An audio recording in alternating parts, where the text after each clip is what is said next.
It is June 14th, and we are on our way to Duluth, Minnesota. Accompanying Merle and me is a graduate student who is studying at Lynn University. She will do the filming. The three of us are flying in a private plane, provided free by a congregant and longtime friend of Merle's, Louis Beck. It's impossible to say no to Merle Singer. And again, it goes back to the fact that it's unselfish motivation. You know that in the end, Merle has a real purpose for what he's doing, and that you will see the results of unselfish giving and devotion in the end. So there's no no. You feel each time like you're going backwards? No, I feel the excitement. Excited. Merle's excitement at returning to his childhood home is palpable. He returns here often, but this time he's come to build special memories and share them with us. Downtown is over there. The city itself has not changed all that much. Like so many other urban areas around the country, the recession hit hard here, but many of the streets and buildings are still the same. The high school he attended is still there, and that's the building that once housed his father's clothing business. It was a happy life in a beautiful community, but with an undercurrent of anti-Semitism.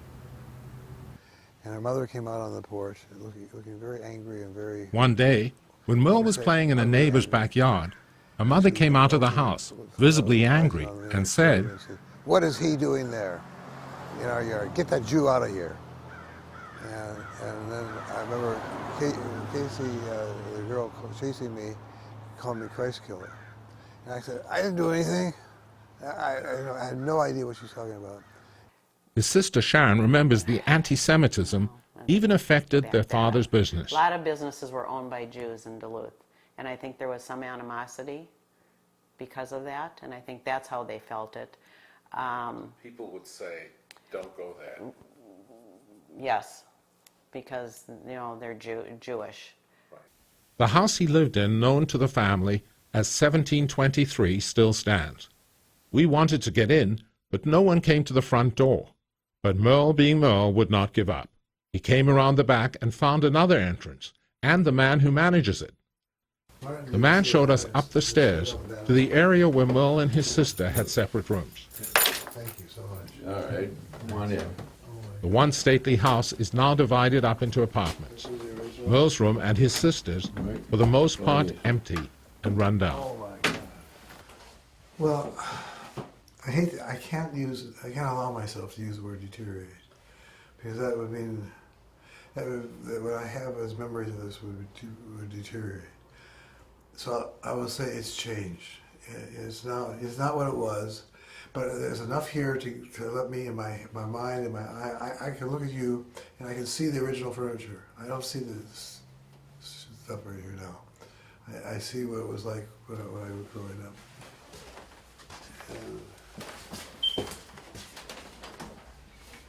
I hang things here.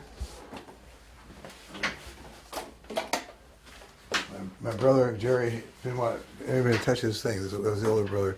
So he built a chest, but I knew where the key was. And these were all our socks, our shirts, everything. You don't have closets in the store like this anymore. Well, when you see this room, do you remember it as bigger or smaller? No, I remember it like this. You remember it like this? Like this. Merle wants to talk about this home, but he often becomes quite emotional. This is one of the effects of his Parkinson's disease. It's exactly how I remember it. But that doesn't get in his way. As he tells us, in its day this home had an elegant entrance and beautiful staircase just like this, now all gone.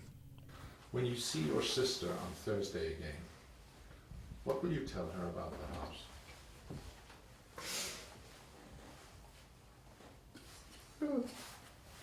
That's the way I saw it. It's there. The rooms are there. Rooms where we grew up. Rooms that we had not so good memories of. Rooms that we have great memories of. And the owner let us in. And that's all I needed. Merle spent his early years at East Junior High School, about a 10-minute walk from his home. But he'll never forget a day back in May of 1952. I came into school that morning, went to homeroom, and in homeroom, the homeroom teacher said, "Merle, will you please come up to my desk?" Came up to her desk and said and I knew at that point she was going over with different students the results of our aptitude test that we took in 7th grade. And she said to me, "What are your plans for school?" And I said, "I'm going to finish up here at East Junior High School. And then I'm going to be like the rest of my family. I'm not going to be staying here for high school," which I could have at that point. My year was the first year. We were the first graduating class. So I'm not staying here. I'm going down to Central. Because my mother went to Central and graduated very young and at the top of her class. My uncles did. My brothers did. My sister went to East Central High School. I'm going too. It's part of a family tradition. I said, "No, you're not." I said, "What do you mean I'm not?" See, you'll be lucky if you graduate trade school, Votech school. I said, "What?" Merle was adamant he would go on to high school. The teacher counseled him, "Talk to your guidance counselor," a man who was to make a huge difference to Merle Singer's young life, a man who had passed away a few years earlier. And you found out that he died at age 95, 5 years ago. Because I really would love to be able to go on.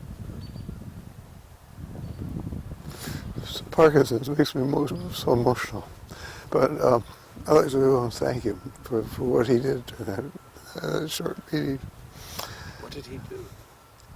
He invited me into his office, a small office downstairs there in this building. He said, "Well, Merle, you didn't do very well on this test. Your teacher was right. But interesting enough, he pulled out a record and he said, in your kindergarten test, you did very well, and you showed great promise, academic promise." He said, "We don't know why, but somehow the kindergarten test is a better predictor of ability than anything else." Hell, it was a pre-reading test. It was a test of my intellectual ability without reading. It was only years later, says his wife Myra, that a colleague, when hearing about Merle's problem with reading and understanding, still didn't know what to do diagnosed about Merle with dyslexia. And the relief came because, I could say to him, "You're not stupid, and you're not backward, and you're not trying. You're trying your darndest, but you have this problem that prevents you from seeing the words the same way I do, or other people." Do you think it affected his self-image? Oh, absolutely, without question. Without question. And still to this day, even when he knows he has had a successful career, he's a successful guy, people love him, he still doesn't feel good enough and still has that same drive to have to work harder than everybody else and do more than everybody else in order to be good enough. And I'm sure that it is related to those experiences. But authorities in those days didn't know about dyslexia, and he went undiagnosed. Still, Merle was firm. He was going to high school and to college. When he was walking home, I said to myself, "All right, Merle, you catch your wagon to a star. You're not going to catch everything you get.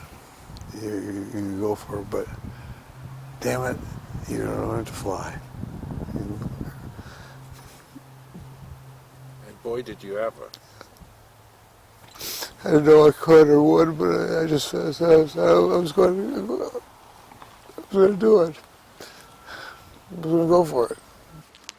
This has been the story of Merle's life. Persistence in the face of adversity. Nothing stops him. While we were in Duluth, we visited Lakeshore Scenic Drive. And if there were any better example of his persistence, it could be seen that day, as Merle suddenly made his way out to the rocks bordering the lake.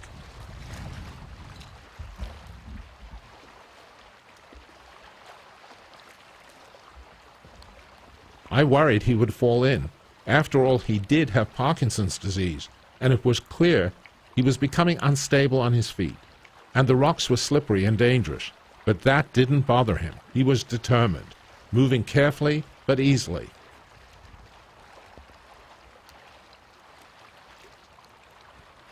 He kept on walking, then bent down and put his hands in the lake, feeling its cool and clear water.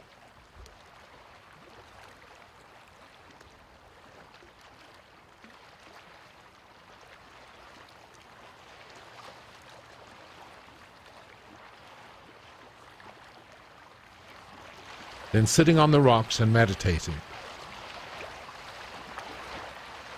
He made his way back, walking without a care, determined to deny the undeniable. Does somebody have Parkinson's around here?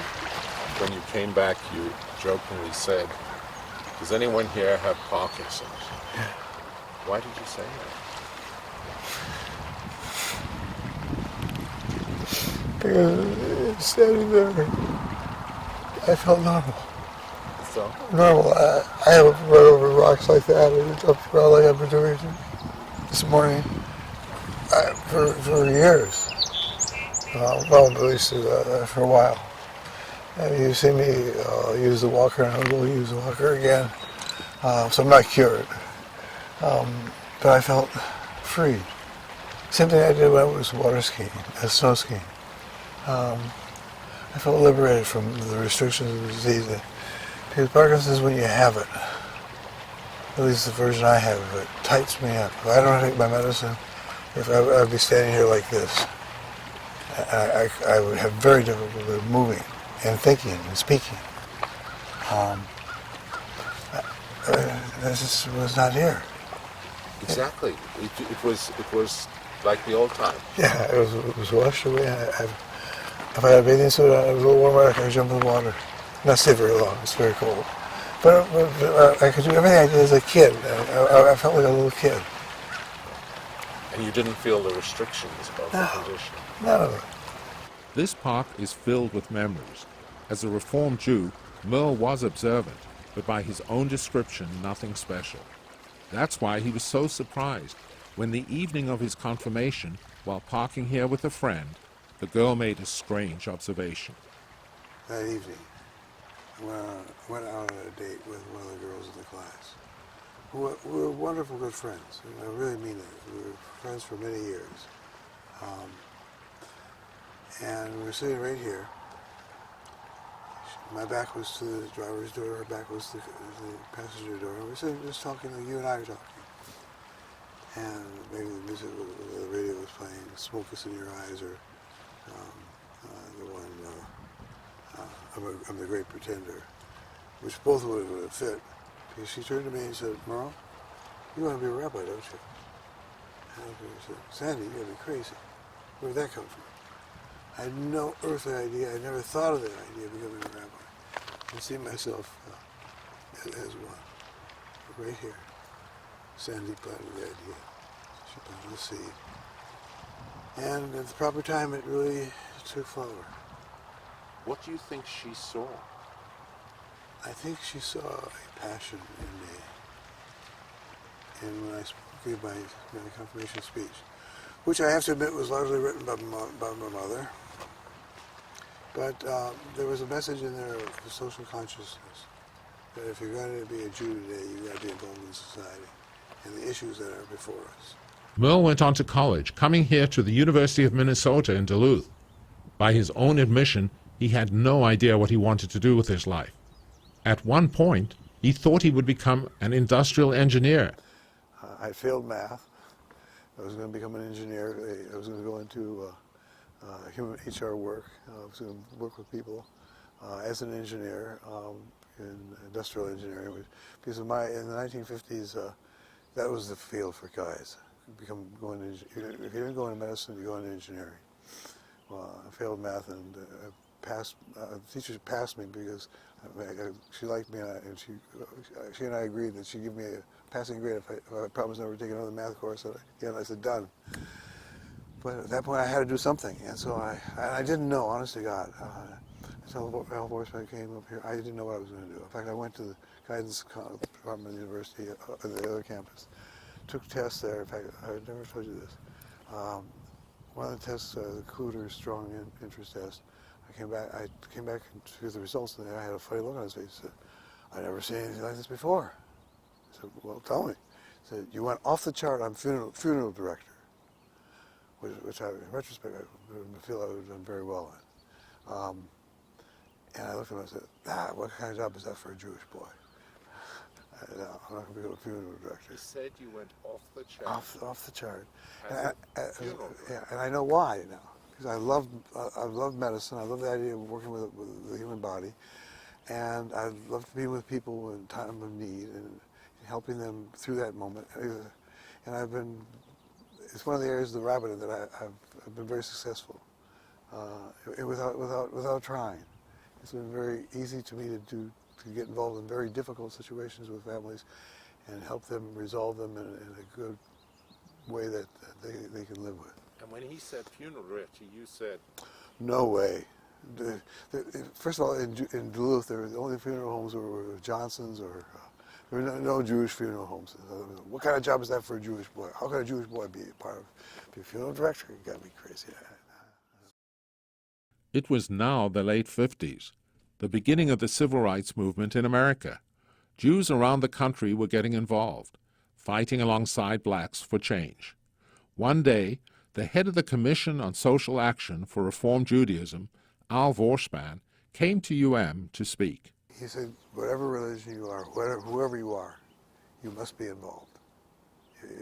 If you're going to do anything,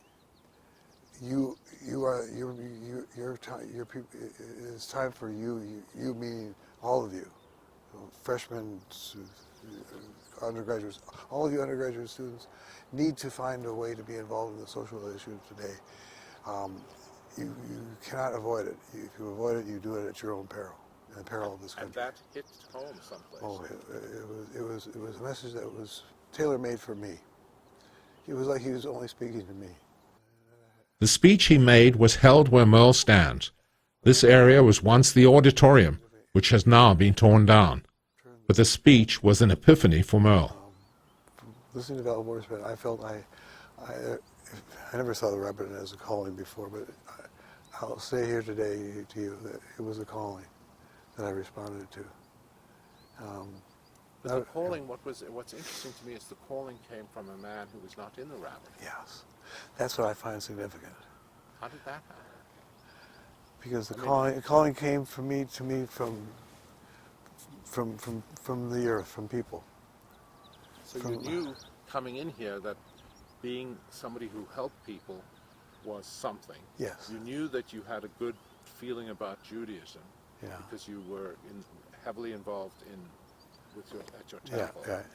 And here's a man who comes and tells you how you can pull it all together. Yeah, exactly. Yeah, you can be Jewish without having to be follow the traditions. You can pick and choose, which is the key to Reform Judaism. Isn't that it's really, I'll think in a minute. One philosopher said, when asked, do you put on tefillin? And he said, his answer was, not yet. And that's the way I approach Judaism. For many years I wouldn't wear a yarmulke. I wear one now when I'm in the synagogue. So the answer is, do I keep kosher? Not yet. Do I do this? Not yet. Do I involve with people with their causes? Yes. Now. And I want you to join me. Soon after, he applied to Hebrew Union College, the seminary in Cincinnati, and was accepted into the undergraduate program. He would become a rabbi. Yeah. So again. When we come back, Merle meets up with a childhood friend he hasn't seen for more than 50 years. Rabbi! Yeah, I guess so.